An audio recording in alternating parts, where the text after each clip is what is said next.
As plantas surgiram no nosso planeta há cerca de 500 milhões de anos atrás e vêm desde lá modificando drasticamente as nossas paisagens. Existem cerca de 300 mil espécies vegetais catalogadas e elas estão presentes em nossa vida mais do que vocês imaginam, desde o pãozinho que comemos de manhã até o papel que nós utilizamos para fazer as nossas provas de biologia. Hoje começamos as nossas discussões acerca de plantas, acerca do reino vegetal.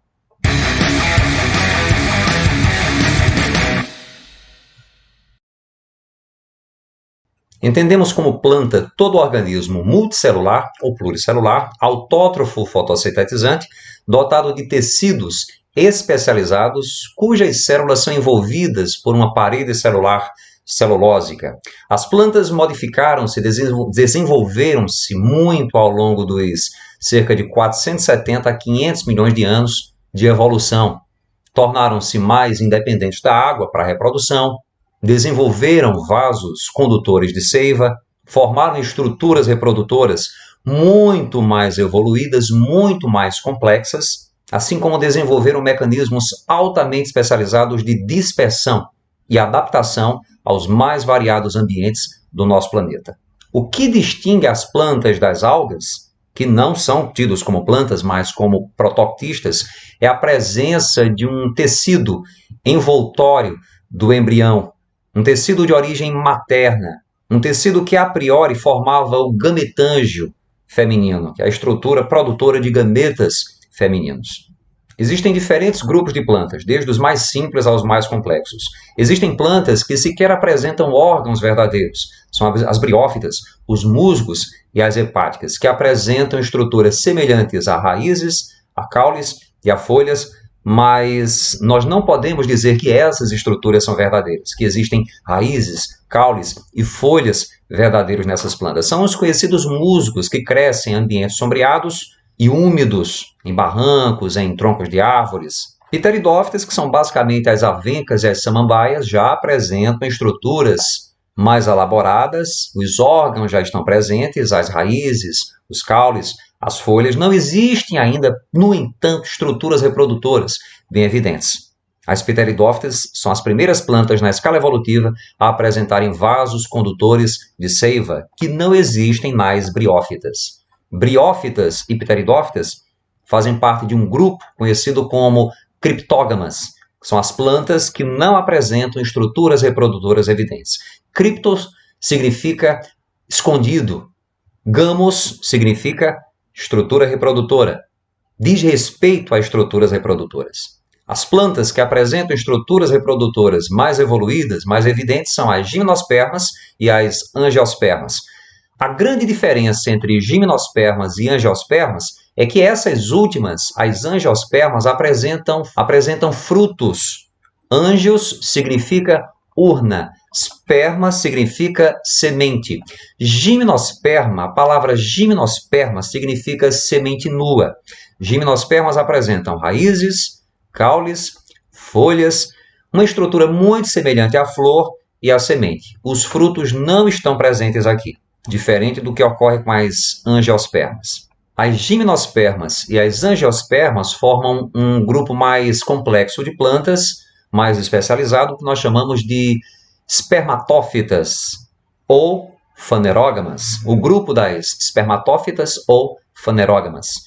Agora, quando consideramos as plantas que apresentam vasos condutores de seiva, um grupo de plantas com vasos condutores de seiva chamado de traqueófitas, grupo das traqueófitas ou plantas vasculares, aí a gente inclui também as pteridófitas. Portanto, as plantas conhecidas como traqueófitas, as plantas dotadas de vasos condutores de seiva são as pteridófitas, as gimnospermas e as angiospermas. Embriófitas são todas as plantas existentes, é o grupão geral de plantas. Esse termo sugere justamente algo de bem especial que ocorre com o embrião, que é justamente o fato dele ser envolvido por um tecido materno, um tecido derivado do gametângio feminino, da estrutura produtora de gametas femininos. Esse cladograma ele resume bem a evolução das plantas, pelo menos provavelmente foi isso que aconteceu, ou pelo menos ocorreu algo muito similar. Inicialmente nós tivemos uma alga ancestral, multicelular, por algum motivo ela passou a envolver o embrião por um certo tempo com seus próprios tecidos. Isso deu origem a plantas muito semelhantes às briófitas, o primeiro ramo diferenciado. Essas briófitas ainda não tinham vasos condutores de seiva. A partir do momento em que surgiram os vasos condutores de seiva, xilema, condutor da seiva mineral, água e minerais, e floema, condutor de seiva orgânica, ou fotossintatos, daí nós tivemos o surgimento das pteridófitas, que já apresentavam também tecidos verdadeiros, já apresentavam, na verdade, órgãos verdadeiros, raízes, caules e folhas verdadeiras. Não apresentavam ainda estruturas reprodutoras evidentes, como flores, frutos e sementes. A partir do momento em que surgiram as sementes, tem-se o momento de aparecimento aqui na Terra das gimnospermas, plantas que têm raízes, caule, folhas, sementes e uma estrutura similar às inflorescências que a gente só vai perceber nas angiospermas, que são as plantas que apresentam frutos. A partir do momento em que surgiram os frutos, tem-se de fato um instante em que surgiram as angiospermas. Eu falo instante, mas a coisa não ocorre da noite para o dia. Isso aqui são, para que um grupo origine outro, são necessários centenas, milhares, milhões de anos. Aqui nós temos exemplos de briófitas, as plantas mais primitivas que existem hoje, mas elas atingem no máximo 10 centímetros de comprimento, algumas poucas espécies, outras são menores que isso, atingindo milímetros de altura. Podem crescer em ambientes sombreados, úmidos, como troncos de árvores e barrancos úmidos. As briófitas dividem-se basicamente em três filos. Filo briófita é justamente o grupo dos musgos, hepatófita e anthocerófita. As pteridófitas, primeiro grupo de plantas a apresentar órgãos verdadeiros, dividem-se em pteridófitas, filopteridófita e licopodiófitas, são as avencas e as samambaias. Nós temos aqui a representação dos vasos condutores de seiva dessas plantas. O floema, conjunto de vasos condutor de seiva elaborada, fotossintatos, seiva orgânica, como modernamente é conhecida, e aqui o xilema, que é o conjunto de vasos condutores da seiva mineral, que é a água e os sais minerais que a planta absorve do solo. Essa figura já nos traz a visão dos mesmos vasos, só que no outro sentido, né? A primeira figura nos mostra os vasos condutores de seiva no sentido transversal, um corte transversal, e aqui nós temos um corte longitudinal dos mesmos vasos. Xilema, mais interno, floema, mais externo, pelo menos nesse tipo de planta aqui. As pteridófitas apresentam estruturas reprodutoras localizadas na parte inferior das folhas, que nós conhecemos como solos.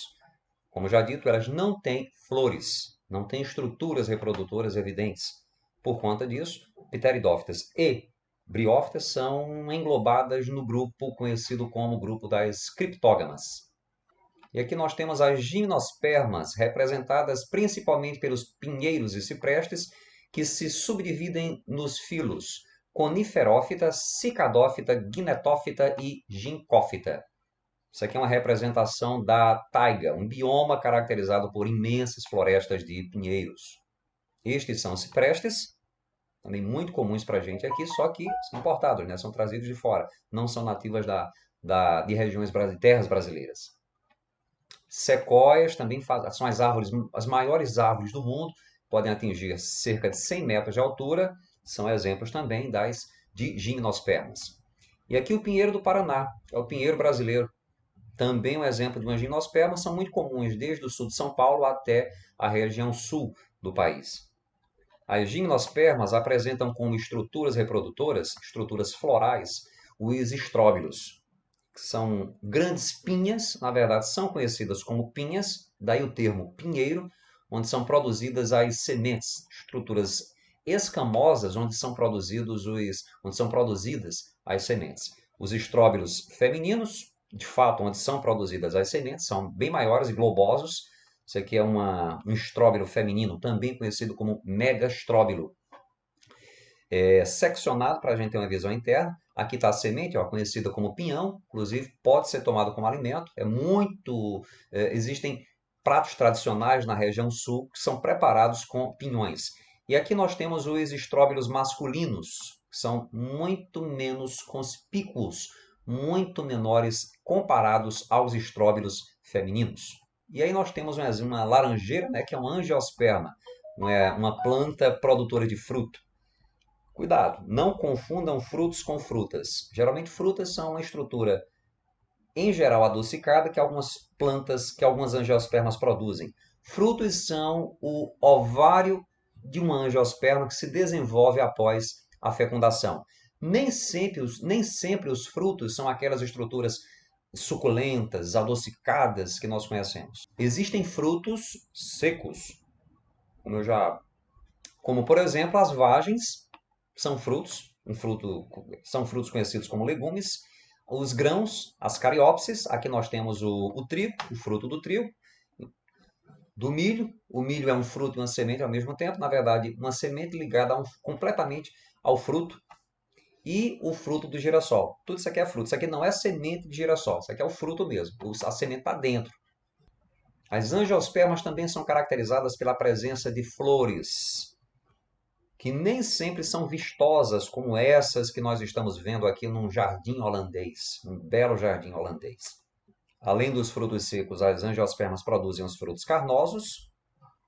As angiospermas dividem-se basicamente em 3 grupos: eudicotiledôneas, monocotiledôneas e as dicotiledôneas basais, também conhecidas como angiospermas basais. As mais antigas angiospermas que existem na Terra são as dicotiledôneas basais, ou angiospermas basais. Em seguida surgiram as eudicotiledôneas, ou dicotiledôneas verdadeiras. Eu significa verdadeiro. E, por fim, nós temos as monocotiledôneas, que são as angiospermas mais modernas. Os 2 principais grupos de angiospermas são justamente as eudicotiledôneas e as monocotiledôneas. As dicotiledôneas basais, ou angiospermas basais, apresentam um número restrito de espécies. Isso aqui, para quem não conhece, é a Vitória régia, bastante comum na Amazônia. As eudicotiledôneas e dicotiledôneas basais apresentam algumas diferenças em relação às monocotiledôneas. Eudicotiledôneas e dicotiledôneas basais diferem apenas no quesito genética.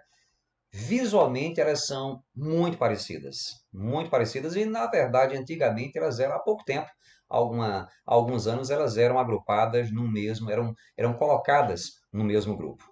As principais diferenças entre eudicotiledôneas e as monocotiledôneas estão basicamente relacionadas ao número de cotilédones, que são folhas embrionárias responsáveis, em geral, pelo armazenamento ou transferência de substâncias nutritivas. O sistema radicular também difere nos 2 grupos. A disposição das nervuras foliares, número de peças florais, disposição dos vasos condutores de seiva e ao tipo de crescimento. A planta pode apresentar crescimento primário, que é o crescimento em altura ou em extensão, e crescimento secundário, que é o crescimento em espessura. A planta vai ficando mais larga com o tempo. As eudicotiledôneas apresentam 2 cotilédones. As monocotiledôneas apresentam apenas 1 cotilédone. Daí o termo, né? Daí os termos. Dicotiledôneas, eudicotiledôneas, ou mesmo as dicotiledôneas basais, e monocotiledôneas. Olha, o único cotilédone aqui de um grãozinho de milho, por exemplo. Em relação ao sistema radicular, em relação às raízes, as eudicotiledôneas e dicotiledôneas basais apresentam o chamado sistema radicular pivotante ou axial, em que há uma raiz central, mais desenvolvida, da qual partem várias raízes menos desenvolvidas, que são as chamadas raízes secundárias. Nas monocotiledôneas, a raiz principal ela regride ao longo do desenvolvimento embrionário e permanecem apenas as raízes, que seriam as raízes secundárias, que têm o mesmo grau de desenvolvimento. Com relação às nervuras foliares, as eudicotiledôneas e dicotiledôneas basais apresentam nervuras ramificadas ou reticuladas, como a gente também costuma falar. As monocotiledôneas apresentam nervuras paralelas, ó, uma do lado da outra. É só lembrar de capim, cana-de-açúcar, milho, tudo isso é monocotiledônea, né? Folhas alongadas em geral. Com relação ao número de peças florais, as eudicotiledôneas apresentam 4 ou 5 pétalas, ou então múltiplos desses números. Múltiplo de 4, né? 8, 12, 16 e por aí vai. Múltiplos de 5, 10, 15, 20 e por aí vai. Nas monocotiledôneas, nós temos 3 pétalas ou múltiplos desses 3 números. 6, 9 e por aí vai. Tem um porém, 12 é múltiplo tanto de 4 quanto de 3. Daí, para algumas plantas, se uma planta tiver 12 pétalas, por exemplo, não dá para classificá-la, identificá-la como sendo uma mono ou uma dicotiledônea, eudicotiledônea somente por esse aspecto, por esse critério. Você tem que olhar para o, tem que considerar outras características. Com relação à disposição dos vasos condutores de seiva, os vasos caulinares, nas eudicotiledôneas e dicotiledôneas basais, os vasos condutores de seiva, xilema internamente, disposto mais internamente, e o floema disposto mais externamente, eles formam discos. Eles se dispõem de forma organizada em torno da região central.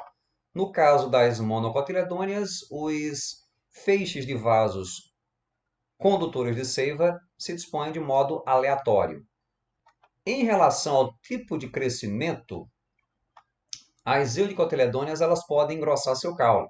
Então, elas podem apresentar tanto crescimento primário, crescimento de extensão, quanto crescimento secundário. Cuidado, nem todas as plantas eudicotiledôneas e dicotiledôneas basais apresentam crescimento secundário, mas algumas apresentam. Ao contrário das monocotiledôneas, em que quando todas elas apresentam apenas o crescimento primário.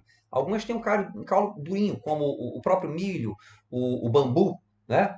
Cana-de-açúcar, mas há somente crescimento primário nessas plantas. Nada se compara, por exemplo, ao crescimento secundário apresentado por algumas árvores, né? Que apresentam caule do tipo tronco, bastante robusto e resistente. E para fechar, temos mais alguns representantes aqui das dicotiledôneas basais ou angiospermas basais, que diferenciam-se das eudicotiledôneas, como já dito, apenas quando se analisa o material genético de ambas. Isso aqui é a magnólia, aqui o papo de peru. A Vitória Régia já havia sido mostrada.